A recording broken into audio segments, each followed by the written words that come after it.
তাহলে তোমার নাম কি বলছিলে?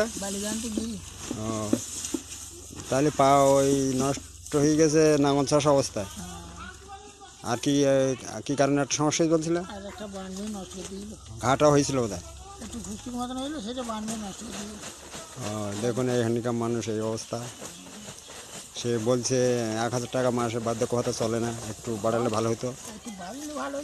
সরকারের কাছে আবেদন করেন। আরে একটু যদি ভালো হইতো দাদা, একটু ভালো হইতো, একটু বাড়িয়ে একটু দাও দাদা, একটু 1,002 বলো, তাহলে একটু ভালো হবে। এবার উঠেছে, আগেরটা ডিলিট হয়ে গেছে। আগের ফটোটা ডিলিট হয়ে গেছিলো, বুঝলে মনমন। ও, তাহলে তো ভালো না মনমনগিরি। ওই দিনই কপে করে বিড়িয়ে বাঁধতে পারিস বলছিলে? একটু জোরে বল, জোরে বল। ও, 1-2 পেক করে বিড়ি মারা যায়। আর খাওয়া দাওয়া নিজে হাতে করা যায়, কিন্তু কষ্ট হয়। তোর তোর নাম কি বলছিলি জানো? দেখো মনমনগিরি এই অবস্থা, প্রায় ও তো হাঁটতে পারে না, চলতে পারে না। বড় জোর 1 থেকে 1.5 ফুট লম্বা।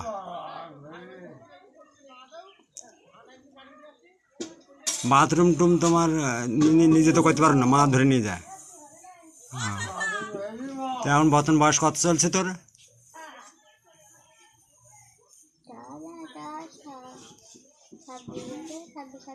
তাহলে মনমনের বয়স দেখো, 26-27 বছর বয়স। ও ভূমিষ্ঠ হওয়ার পর থেকে এইরকম অবস্থা। লম্বায় বড় জোর 1 থেকে 1.5 ফুট লম্বা হবে। ও বিড়ি বাঁধছে এখন নিজ হাতে। দিনে 1-2 পেক করে বিড়ি বাঁধতে পারে বলছে।